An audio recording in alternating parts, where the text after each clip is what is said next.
Case சிலிண்டர்கள் வழங்கப்படும். தமிழர்கள் வீர விளையாட்டுக்கான ஜல்லிக்கட்டில் வீரர்கள் காளையை பிடிக்கும் போது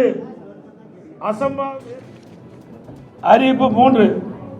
வாழ்வாதார உதவியாக கேஸ் சிலிண்டர் மானியம். வாழ்வாதார உதவியாக குடும்ப அட்டைதாரர்களுக்கு ஆண்டுக்கு 3 கேஸ் சிலிண்டர்கள் வழங்கப்படும்.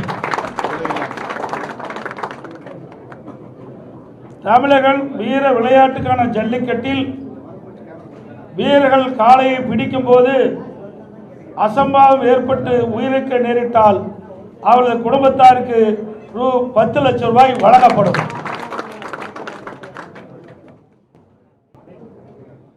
அதேபோல் தமிழர்கள் வீர விளையாட்டான ஜல்லிக்கட்டு விளையாட்டின் போது காலையில் அடக்கும் ஜல்லிக்கட்டு வீரர்கள் அசம்பாவிதம் ஏற்பட்டு உயிரிழக்க நேரிட்டால் அவரது குடும்பத்தாருக்கு ரூபாய் 10 லட்சம் வழங்கப்படும். அதேபோல் படுகாயமடைந்தவர்களுக்கு மருத்துவ சிகிச்சைக்காக ரூ. 2 லட்சம் வழங்கப்படும்.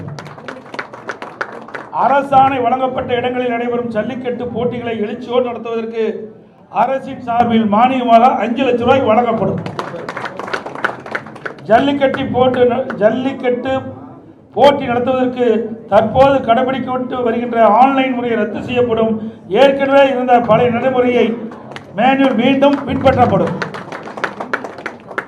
அறிவிப்பு 5. சிறுபான்மை வகுப்பைச் சேர்ந்த மகளிர் சுயஉதவிக்குழு தொடங்குவதற்கு பட்டியலா கடன் மற்றும் மாற்றுத்திறனாளி கூட்டுறவு வங்கிகள் வாங்கிய கடன் தள்ளுபடி. இஸ்லாமிய, கிறிஸ்துவ மற்றும் ஏனைய சிறுபான்மை வகுப்பைச் சேர்ந்த மகளிர் சுய தொழில் தொடங்குவதற்கு வட்டில்லா கடன் வழங்கப்படும். மாற்றுத்திறனாளிகள் கூட்டுறவு வங்கியில் வாங்கிய கடன் தள்ளுபடி செய்யப்படும்.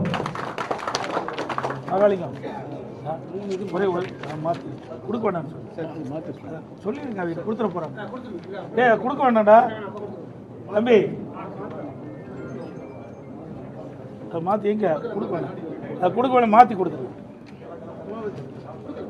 ஏற்கனவே அனைத்து இந்திய அண்ணா திராவிட முன்னேற்ற கழகத்தினுடைய தேர்தல் அறிவிப்புகள் 5 வெளியிடப்பட்டன. தற்போது மேலும் 5 அறிவிப்புகள் தற்போது அறிவிக்கப்பட்டுள்ளன. இதுவரை 10 அறிவிப்புகள் அனைத்து இந்திய அண்ணா திராவிட முன்னேற்ற கழகத்தின் சார்பாக அறிவிக்கப்பட்டுள்ளன.